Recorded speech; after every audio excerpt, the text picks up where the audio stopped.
Salut à tous. À exactement 2h47, heure locale, le 7 avril 2026, toute l'architecture stratégique de la puissance américaine au Moyen-Orient s'est effondrée en moins de 90 secondes.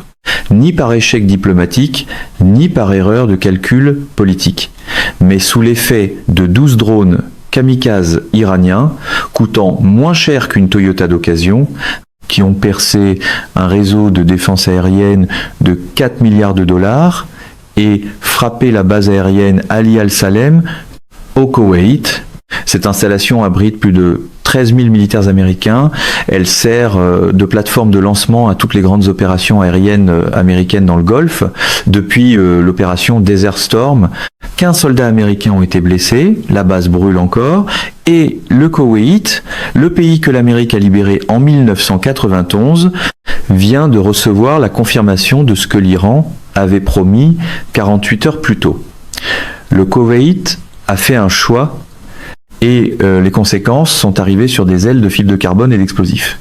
Dans la version de la réalité préférée du camp Trump, même cela serait sans doute reconditionné comme une démonstration magistrale de force. C'est pas une simple escarmouche de plus au Moyen-Orient.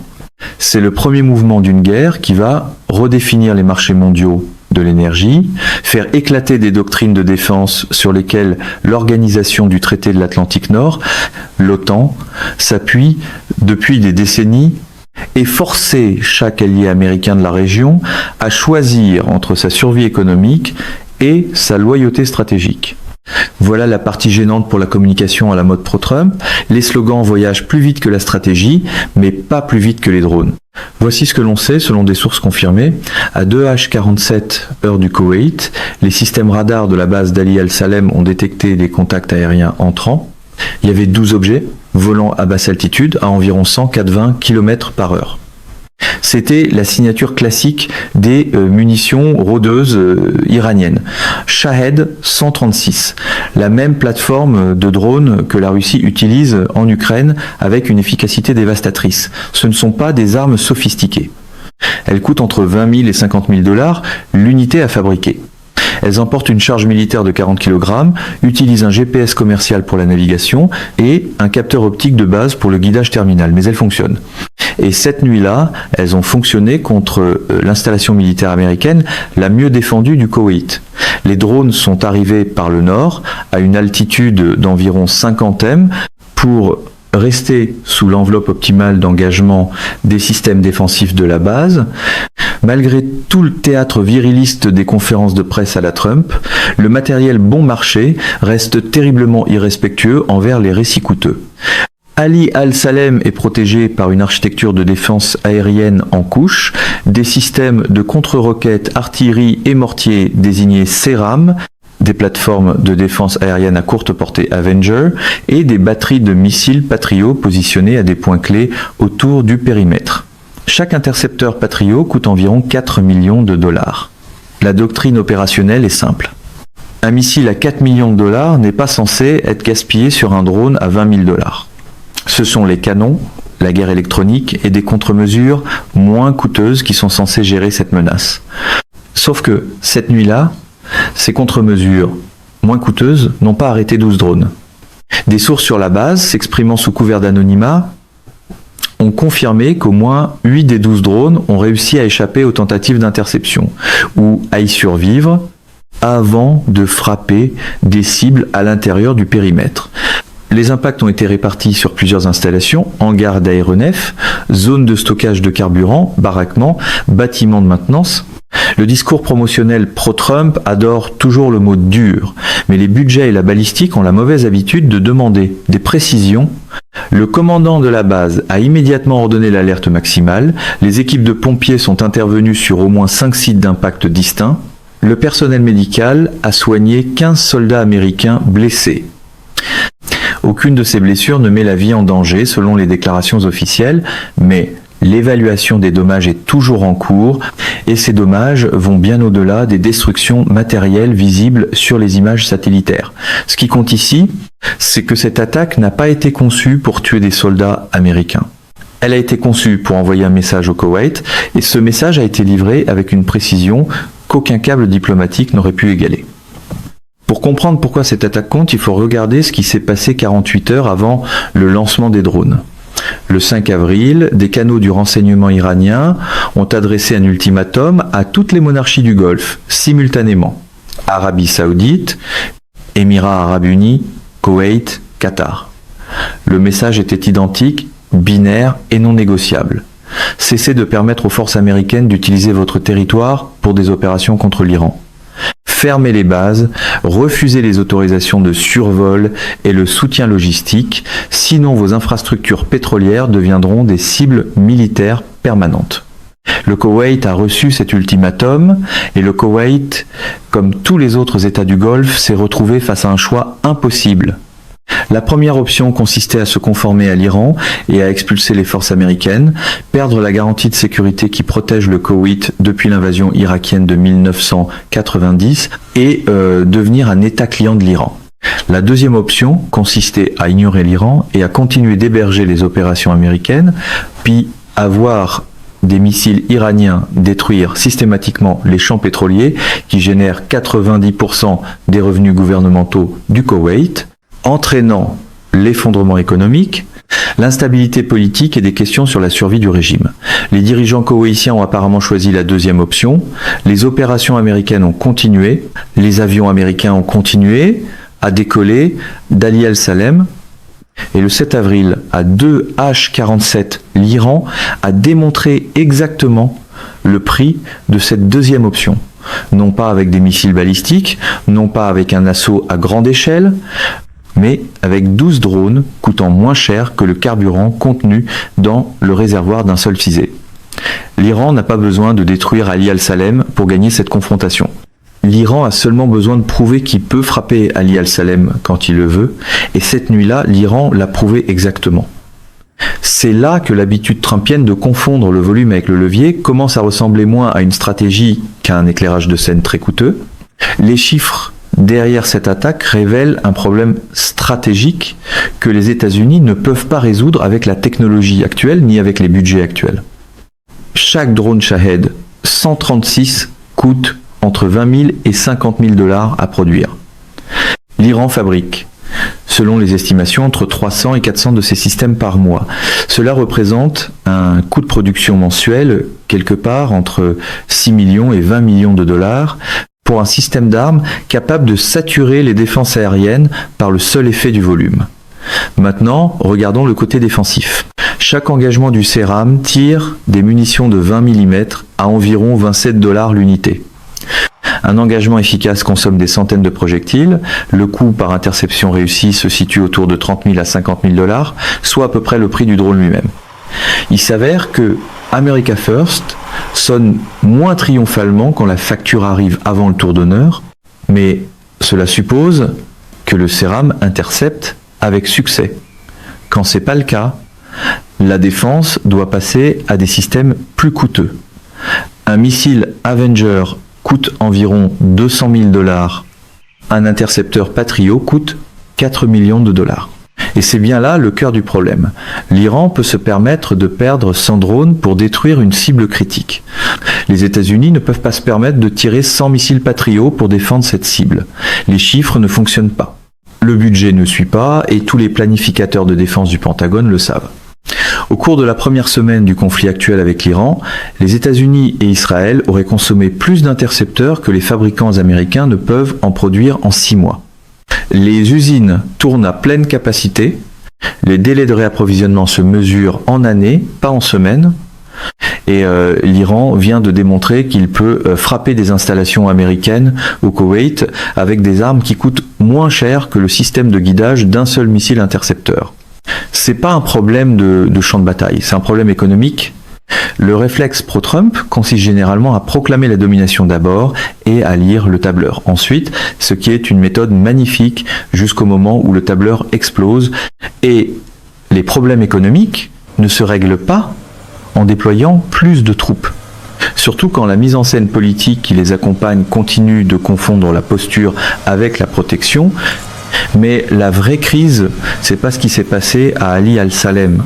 C'est ce qui vient ensuite parce que le Koweït est devenu le cas test pour tous les autres alliés américains de la région. Chaque monarchie du Golfe observe ce qui s'est passé au Koweït cette nuit-là. Chaque monarchie réajuste ses calculs stratégiques en temps réel. L'Iran vient de démontrer 3 choses à la fois. D'abord, les drones iraniens peuvent atteindre des bases américaines au Koweït. S'ils peuvent atteindre le Koweït, ils peuvent atteindre l'Arabie Saoudite, ils peuvent atteindre les Émirats Arabes Unis, ils peuvent atteindre le Qatar, ils peuvent atteindre Bahreïn. Aucune installation américaine dans le Golfe n'est sûre. Ensuite, les défenses aériennes américaines ne peuvent pas offrir une protection garantie. 8 drones ont franchi les défenses à Ali al-Salem. Cela représente un taux d'échec de 33% face à une attaque relativement limitée. Maintenant, imaginons ce qui se passe quand l'Iran lance son drone simultanément contre 10 cibles différentes à travers le Golfe.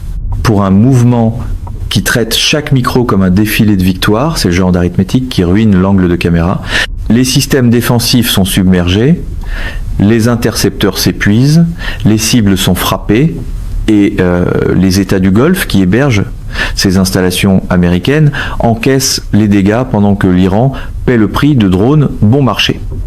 Enfin et surtout, l'Iran met ses menaces à exécution 48 heures plus tôt. L'Iran avait dit qu'il y aurait des conséquences si les opérations américaines se poursuivaient. Cette nuit-là, ces conséquences sont arrivées. Les monarchies du Golfe ont bâti toute leur politique étrangère sur une hypothèse simple. La garantie de sécurité américaine vaut plus que les menaces iraniennes. Cette hypothèse vient de devenir beaucoup moins certaine, parce que les garanties de sécurité américaines ne valent pas grand-chose si les bases américaines ne peuvent pas se défendre elles-mêmes. L'Arabie Saoudite calcule en ce moment, même si le fait d'héberger des forces américaines vaut le risque d'attaque iranienne contre les installations d'Aramco. Les Émirats Arabes Unis calculent si le partenariat américain justifie des missiles iraniens visant les infrastructures pétrolières d'Abu Dhabi. Le Qatar, plus grand exportateur mondial de gaz naturel liquéfié, calcule si l'accès américain à la base aérienne d'Al Udeid vaut le risque d'attaque iranienne capable d'interrompre la production de gaz pendant des mois. Et le Koweït vient de recevoir la réponse à son calcul livré par tranche de charge de 40 kg. L'habitude, dans l'univers Trump, de présenter chaque bras de fer comme un spectacle de fermeté paraît impressionnante jusqu'au moment où les alliés commencent à demander si le spectacle vient avec une assurance, le scénario qui empêche tous les stratèges de Washington de dormir, le scénario que personne à la Maison-Blanche ne veut reconnaître publiquement, mais que tout le monde au Pentagone simule en privé, c'est la possibilité que le Koweït demande aux États-Unis de partir. Ce serait un moment cruel pour le théâtre pro-Trump habituel, parce que les cartes sont moins sentimentales que les foules de campagne, pas hypothétiquement, mais réellement. Une demande diplomatique officielle, transmise par les canaux officiels, les forces américaines auraient 30 jours pour se retirer d'Ali al-Salem. Le Koweït ne pourrait plus garantir la sécurité du personnel américain. Le Koweït ne pourrait pas risquer de nouvelles représailles iraniennes. L'alliance serait terminée. Si le Koweït expulse les forces américaines, tout le Golfe suit en quelques semaines. L'Arabie Saoudite ferme son espace aérien aux vols militaires américains. Les Émirats Arabes Unis mettent fin aux accords de stationnement. Le Qatar restreint les opérations à Al Udeid. Bahreïn, où se trouve la 5 flotte américaine, demande à la marine de se relocaliser. Et soudainement, les États-Unis n'ont plus aucune base opérationnelle avancée entre la Méditerranée et l'océan Indien. 75 ans de positionnement stratégique au Moyen-Orient auraient disparu. Non pas parce que l'Amérique aurait perdu une guerre, mais parce que les alliés de l'Amérique auraient conclu qu'héberger des forces américaines coûte plus cher que la protection que ces forces fournissent. Et c'est là que se trouve la dimension véritablement catastrophique. Si les États du Golfe expulsent les forces américaines, l'Iran devient l'hégémon régional par défaut. Aucune guerre n'est nécessaire, aucune invasion n'est requise. Juste la réalité simple selon laquelle chaque monarchie du Golfe dépend désormais de la bonne volonté iranienne pour sa survie économique. Les prix du pétrole seront fixés à Téhéran. Les décisions de l'Organisation des pays exportateurs de pétrole, l'OPEP, seront prises à Téhéran, l'architecture de sécurité régionale sera conçue à Téhéran, et les États-Unis deviendront une note de bas de page historique dans les rapports de force du Moyen-Orient. Il n'existe pas de slogan simple pour cela, même si l'écosystème Trump en ferait sûrement auditionner une douzaine avant l'heure du lunch. Ils deviennent la superpuissance incapable de protéger ses alliés contre des drones à 20 000 $. Les marchés pétroliers intègrent déjà cette possibilité. Le Brent a bondi de 8 $ le baril pendant les échanges de nuit après l'annonce de l'attaque contre Ali al-Salem. Non pas parce que l'attaque a perturbé l'approvisionnement, mais parce qu'elle a démontré que chaque base américaine dans le Golfe est désormais une cible légitime que l'Iran peut frapper avec des armes trop peu coûteuses pour être défendues de manière économiquement viable. Les marchés, contrairement aux porte-parole de campagne, se laissent rarement flatter jusqu'à l'obéissance. Les traders calculent ce qui se passera si la prochaine attaque n'est pas menée par 12 drones, mais par 120 drones frappant 12 installations différentes simultanément. Les chiffres s'effondrent, les défenses échouent et le Golfe devient une zone interdite pour la projection de puissance américaine. Cela mène directement à la question à laquelle personne à Washington ne veut répondre publiquement. Et aucune fanfaronnade à la Trump ne peut intercepter une attaque saturante une fois que la réalité cesse d'applaudir au bon moment. La guerre du Golfe a-t-elle commencé la nuit dernière? Pas la guerre du Golfe de 1991, pas l'invasion de 2003, la nouvelle guerre du Golfe. La guerre dans laquelle l'Iran n'envahit pas le Koweït. L'Iran rend simplement le Koweït trop coûteux à défendre pour l'Amérique. La guerre dans laquelle la victoire ne nécessite pas d'occuper un territoire. La victoire exige seulement de prouver que les garanties de sécurité américaines ne valent rien lorsque le coût de la défense dépasse la valeur de l'alliance, 15 soldats américains blessés. 8 frappes de drones réussies, des armes à 20 000 $ qui battent une infrastructure défensive de 4 milliards de dollars. C'est là tout le problème de l'obsession pro-Trump pour les apparences. La dissuasion n'est pas un plateau de télévision et la guerre se moque de celui qui possédait la scène. Et le Koweït calcule en ce moment, même si le prochain ultimatum iranien viendra avec une échéance ou avec 100 drones. Mesdames et messieurs, notre émission d'aujourd'hui s'arrête ici. Nous vous invitons à partager votre avis personnel dans la section des commentaires ci-dessous. Plume Pratique vous salue et vous donne rendez-vous très bientôt.